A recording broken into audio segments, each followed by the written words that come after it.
Hey everybody, what's going on? This is Sam from Historic Travels and welcome to another video. And as always, before we get started today, I'd just like to take a quick moment to welcome all my new subs and to thank everybody who's been leaving me comments and messages down below. Thank you guys so much, I really appreciate it. Okay guys, so I know what all of you guys are wondering, when is the next episode on the Olympic Timeline series going to come out? Well, I'm still working on it. I've just been very busy with life stuff, so I just haven't had as much time to commit to working on that video as I would have liked to, but I'm anticipating that video to be done probably within the next day or so. So in the meantime, I thought I would create this little mini episode for you guys this evening, just to give you something to watch until the Olympic video is done. So what's this video about? Well, you probably know because you clicked on this video and saw the title.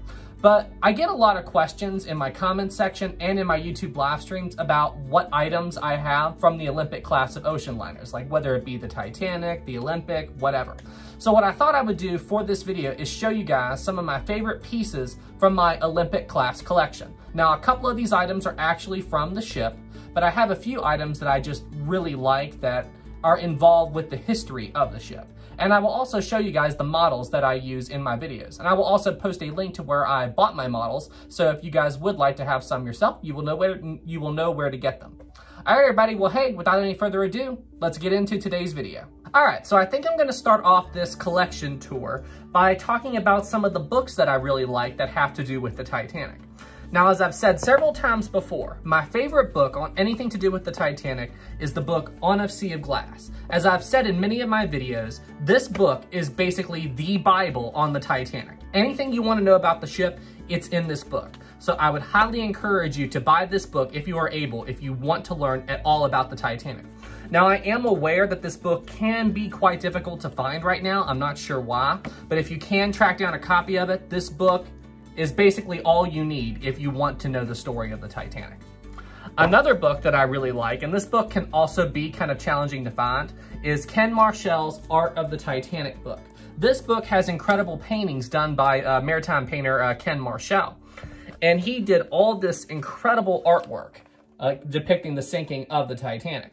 And it was actually this book that James Cameron used to help pitch the story and plot for his Titanic movie. He basically said, and James Cameron said in an interview, that he pulled out this book, pointed to this ship, and said, Romeo and Juliet. And that's how he got everybody on board with him making a movie about the Titanic.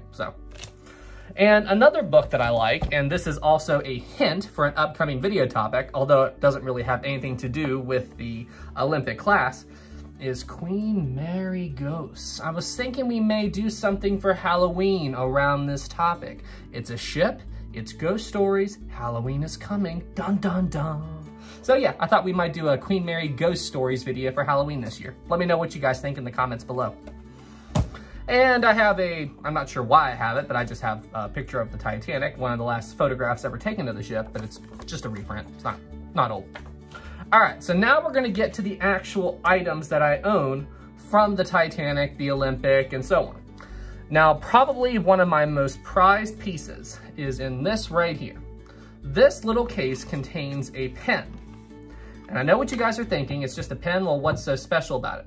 Well, this pen has an actual piece of the Titanic's hull that was recovered from the wreck when they pulled up the big piece in the 90s, I believe. Hang on, let me see here. It was pulled up from the seafloor in August of 1998. So basically they recovered this big steel piece of the Titanic's hull, and this little fragment right here is from that big piece. So this is an actual tiny piece of the Titanic's hull. This is definitely one of my most prized possessions, and I am very honored to have this. I recently acquired it. It was a gift from my family for my birthday. I don't know how they tracked it down, but still, honestly, that made the whole birthday amazing. And wait till I show you some of the other stuff that they found me for my birthday. I mean, oh my gosh. So we'll put that aside.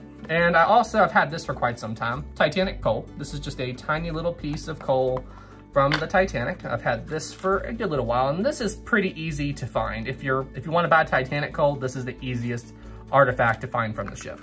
You can find these online or at any Titanic museum. They always have these. All right, and now the next piece that's coming up are my items from the Olympic, the Titanic sister ship. And two of these items were given to me by my family for my 30th birthday. And let me tell you, they completely blew me away with these. So this piece of wood right here is decking from the Olympic. So this piece of wood was part of the Olympic's promenade deck, and it was removed from the ship when the ship was broken up in the 30s. I honestly cannot believe they found this. And when I saw this, I was mind blown. And then they blew my mind again. They also tracked down, and again, my family gave this to me for my 30th birthday, a piece of the Olympic second class lounge. This was wood paneling that was up on the wall in the Olympic second class lounge. And both of these items came from, the UK, and I believe they were inside of a factory or something, and then when that building got knocked down, they removed these artifacts before the building was destroyed. And like I said, I have no words to describe how I felt when I saw this. My family's amazing. If you guys are watching, thank you all so much for all this. Now for the next item that I'm going to show you from the Olympic, I need to put on gloves because these are documents and papers and they are very fragile and I do not want the oils on my skin to ruin these. And I've showed these in my live streams and I've talked about them in other videos before. But I have right here some actual documents that came from the Olympic. So basically what happened and the way I acquired these was there was a listing on eBay that basically said that a woman who owned these passed away and these were found in her home and they were sold off as part of an estate sale. And I was able to purchase these items on eBay. So what I have here is an original concert program from the Olympic. Now, the woman who passed away, she sailed on the Olympic in the 20s and all of this stuff came from her trip on the Olympic. And this concert program shows like the band and everything that's going to be playing on the ship that night. And it also has a date for when this program was created, September 14th, 1925. I mean, this piece of paper is almost 100 years old. I mean, mind blowing. And then this right here is an envelope that came from the Olympic. And you can see the White Star Line logo right there. And it's got a little document in it, if I can get it out without ruining the card. This card is so old, or this envelope is so old. But it's got a picture of the ship, and it also talks about this ship's particular voyage. So it shows the ship's longitude and latitude and the sea conditions for this. And this card says that this voyage took departure from Cherbourg at 11:24 p.m. on September 9th, 1925. Isn't that crazy? And these are the sea conditions through September 10th, September 11th, September 12th. This is everything the Olympic dealt with on that particular day. I'm gonna try to slowly put this back into the envelope now. And then this right here is amazing. This is her actual journal from the entire trip. It starts off with her at Liverpool and it talks about everything she did while she was traveling on the Olympic. There's Liverpool.